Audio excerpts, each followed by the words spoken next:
So without further ado, please give Thurston a big round of applause to welcome him this morning. I'll pass the mic to you. All right. So we've only got one mic today, so I will just shout, and I will let our guests speak into the mic instead. All right, thank you.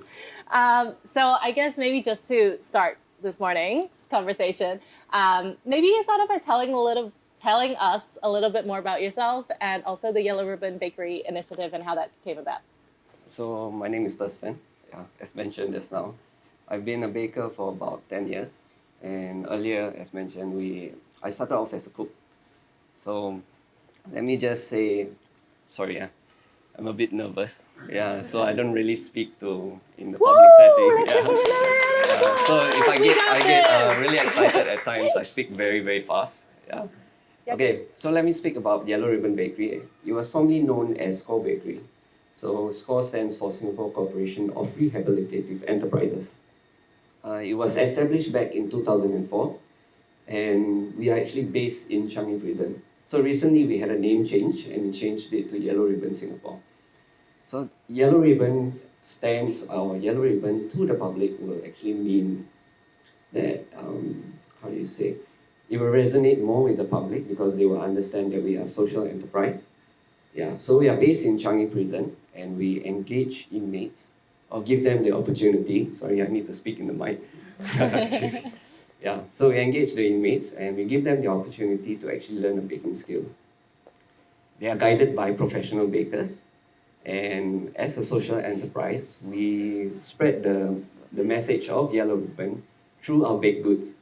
So when consumers purchase our products, they show inmates that they support second chances and give them hope. That's a very interesting office. I think some of us work out of co-working spaces, some of us work out of proper cubicles, some of us do whatever, and you work in a prison setting. Correct. How did you get involved in this initiative? So I started off, as mentioned, as a cook. I was just out of culinary school, and before that I had no interest in baking. I totally hated baking actually. So I worked as a cook at Raffles Hotel, and that's where I developed an interest in baking, especially with pastries and breads. So after national service, I jumped straight into the baking scene as a night baker.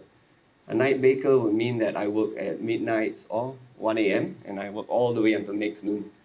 We produced sourdough breads at that time, and I chanced upon Yellow Ribbon Bakery.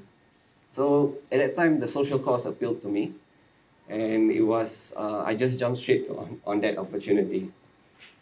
And also, while working in this bakery, it actually gave me a chance to develop or further pursue my passion in baking, at the same time making a difference in somebody's lives. And that has been very, very exciting for me. That's amazing. What does, I guess, maybe a typical day look like at work for you? Okay, so we start our shifts at 6 o'clock. And before that, we have like a safety briefing, we have a production briefing, or an overview together with the inmates. And what we do is that we'll gather all of them together, and then we'll start talking about what's going to happen in the day. And once production starts, the atmosphere just transforms into an industry standard bakery. And for those who don't know what the standard bakery is like, okay, our bakery is quite a huge industry. Okay, we produce quite a number of loaves, ranging from 4,000 to 5,000 loaves a day. So there's a need to actually divide the bakery into certain sections, such as the mixer section, the makeup dough, the baking, and the packing. So inmates will be placed at various sections, and they'll be guided by the bakers who will be moving around and telling them how we do stuff. We also will be teaching them about the functionality of the ingredients and the proper processes, while instituting the food safety and food quality aspects as well. That's amazing. 4,000 to 5,000 loaves a day is crazy. How many people kind of work at the bakery? Currently, right now, we engage about 85 inmate bakers. Okay. And did the operation grow over the years? Because when did it start actually, the bakery? The bakery started back in 2004, and there was actually, before moving to the new complex in Changi Prison, there was an old Changi Prison complex. So in the old Changi prison complex, bakery was one of the core industries, together with the kitchen and the laundry services. And they moved into the new complex in 2004, and that's when we started to build up with different various products. So we started off with sandwich loaves. Then from there, we built onto confectionaries such as those cookies you see on the table over there. Yeah, then we will guide them through pastries, through cakes as well. And who actually gets to eat these baked goods? How do we enjoy them? Okay, so mainly the sandwich loaves are for our internal production for the inmates where they will actually have breakfast. And then part of the breads also will go out to external bakeries as well, like local companies or catering companies. So the baked goods are actually sold to the public as well. You can actually find these baked goods on the website. I think it's bakeryshop.yri.com.sg, if I'm not wrong, right, Michelle? Okay. Yeah. And currently, right now, we also have a booth open at Design Orchard where we'll be selling all of these cookies as well. So it's not only this festive that we produce cookies, we will also do Hari Raya, mooncakes, and Christmas production as well. So this will give the inmates an opportunity to learn a wide range of products. Yeah, I mean, that sounds super meaningful, and it leads nicely into my next question as well. How do you feel like, I mean, the initiative sounds incredible. How does it actually help the inmates? When we started this initiative, we know that not everybody who joins the bakery will leave and become bakers. We know that. So baking, definitely, not only we teach them about the functionality of ingredients, we teach them the processes, but I think baking builds character. So baking teaches us how to be patient, and it teaches how to plan ahead. For the processes, there are no shortcuts. So same like life, we always will tell them, don't take shortcuts, right?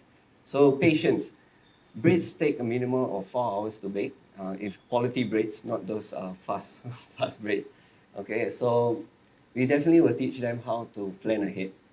And for inmates who actually show a potential in leading, we actually will develop their critical thinking skills and teach them how to manage a team. So whenever a problem arises in the bakery, we don't just come down or we just don't tell them what to do. We will actually form a team together. We will analyze the problem, find the root cause, and then create a corrective action together. So this will help them build a sense of responsibility as well. Do you have any, I guess, particular stories of inmates that you work with that you can share with us? Yeah, sure. 2 years ago, there was this inmate who joined, and he reminded me of myself. He also hated baking. He straight out told me like, I have nothing to learn here. I'm not interested in baking. So I told him, just give me a few days. Okay, you give me a few days, I'm sure you'll ask me a question. Which is true. He did ask me a question, I think 2 days or 3 days later, of a product that we were producing in the artisan room. And 2 years later, right now, he leads the artisanal confectionery team, and he had crafted about 25 recipes. Wow. So the recipes ranges from breads, cakes, pastries, and confectionaries as well. So we have this initiative where we actually go through an R&D process with them. We teach them how to create recipes, and it's not given straight to them, but they will learn how to analyze these recipes as well. So they will, from the learning of the functionality of ingredients, they will actually be better at learning how to formulate recipes on their own. What do you think actually made him come around in the end? I think it was the cookies. I think it was the cookies and tarts. I'm sure for them, they get sick and tired of seeing sandwich loaves, spread breads. So once they see something different, like cookies, tarts, especially in a very different technique that we produce, and I think that's what hooked him on. And I mean, in terms of the inmates that you actually work with, are they from a particular, I don't know if I'm using the right word, but unit or section of the prison, or do they rotate between different things, or is that a voluntary thing that they sign up for? It is voluntary for them. So whoever is interested to join the bakery, they can just join. We don't turn anyone away. We will accept anybody who's interested in joining the bakery. So we understand that most of them actually come from zero background of baking. So we guide them through the process. We don't just chuck all the knowledge onto them in one day, and I'm sure if we do that, they will just give up. You know. So what we do is we place them in various sections and we guide them through. We teach them the processes slowly, and every single day when they do these repeated sessions, we'll just inject a bit of information so that they will better understand what they are doing. In this way, they will pick up baking way faster than how they will do in a normal school setting. I think I want to come back to your story a little bit Okay. as well. It's a pretty big change in environment to go from the kitchen of Raffles Hotel to culinary school and then to find yourself working in the prison. What were some of the challenges that, and in relation to today's theme as well, what were some of the challenges that you rose from? Okay, I joined the bakery when I was around 24, 25. So being that young, going to the prison, I think I was the only one who is actually excited to go inside prison. So, of course I went in with an open mind, but I was met nothing with kindness and respect from the inmates, and they've guided me through all of this. So it's not only that I impart my knowledge onto them, but they have taught me something very, very valuable as well. If they can actually, put down or let down their guard and put some determination in to learn a new craft or new skill, and that's something very, very beautiful. So which is why that I actually ventured out and took a new course in food science, so that whatever I learn, I also will impart in them as well. Yeah. And I mean, what was your personal journey like within the bakery? I mean, you've been there for so long now. What was that trajectory like? How do you feel like you've grown? The bakery is, all I can say is that it's not stagnant. Every single year, there's always different projects that we take on. It has helped me grow from a bread baker. Right now, I have knowledge of bread making, pastry making, cake making, and the food safety aspects and the food quality aspects as well. So it has really made me grow as a person and as a baker as well. Yeah. And I guess what's next? Definitely a few more years in this bakery because I really love what I do. I don't see anything else other than actually really guiding them through. And definitely there will be more projects with them where we'll be introducing more products into our sales. Yeah, and I hope that you guys will actually support as well. All right. Thank you so much, Thurston, for this lovely chat. We'll open it up to the floor. So if anyone has any questions, just put your hand up and you can shout it out. At the back first, and then I'll come to you after. Well, I gotta say, being an Asian child, I mean, did you get some, opinions from your family? Like, why would you want to work in prison when you were at the Raffles Hotel? I think, sorry, just to repeat that for everyone else, the question was, how did his Asian parents feel about him going from Raffles Hotel to working in a prison? Okay, so I was from Raffles Hotel. Then when I worked as a baker, I was at Marche. So I only told my parents that I was going to work into prison, I think one day before. I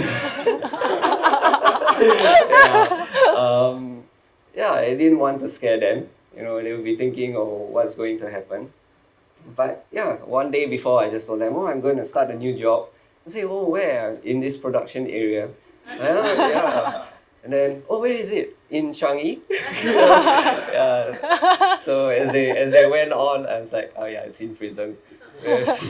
So I told them that I get to teach baking, I get to explore with them. And then they let their guard down after a while. What percentage of inmates, once they've left prison, go off to have a kind of a career in the industry, and sort of how do you sort of interact with the alumni, I suppose, of your bakery and stuff? So normally once they leave the bakery, we don't really keep into contact with them due to certain protocols with the prison. Right. Yeah, but we do have on occasion have met them down or down the roads or in the future. And some of them are actually doing home-based baking.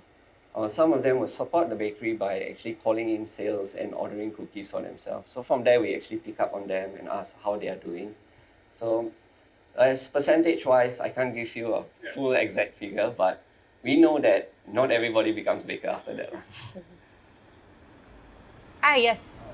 So I came a little late, so I apologize if you've already talked No about problem. this. But you mentioned that you started this job when you were 24, 25. Yeah. I was wondering, like, is there any story that you heard from the inmates you were working with, or things that like you kind of learned from speaking with them that kind of changed? Like, whoa, this is now that you're older, like, wow, I didn't realize that's had such a lasting impact on me as I got older. So of course, when we view inmates, we have that certain people have a stereotypical kind of thinking, how they are very violent, how they are very rude. So these are all the stereotypical stuff. So when I went in and talked to them, believe it or not, the biggest guy with tattoos all over came to me. Good morning, how are you? It's just, if anyone can see this, it will just break their stereotypical mindset. And from there, it just speaks on, like, the first thing I really learned from them is just don't judge a book by its cover. Yeah, that's the first lesson that I learned at that age. Thank you. Maybe one last one? Yes. Have you heard of any other prisons doing similar work? So far, no, not really. There are other prisons that cater to their own in-house, but we don't have any news of prisons. There are other prisons that are actually doing this. Yeah. Do you consider exporting it to other prisons? We on occasion we do get correctional facilities from Korea or Japan, even from Europe as well. They'll come down and view the bakery. So normally this will be a prison project in their own expansion. Yeah. Okay. Great. And with that, thank you so much again. Big round of applause for Thurston for sharing your story with us. Thank you. Thank you.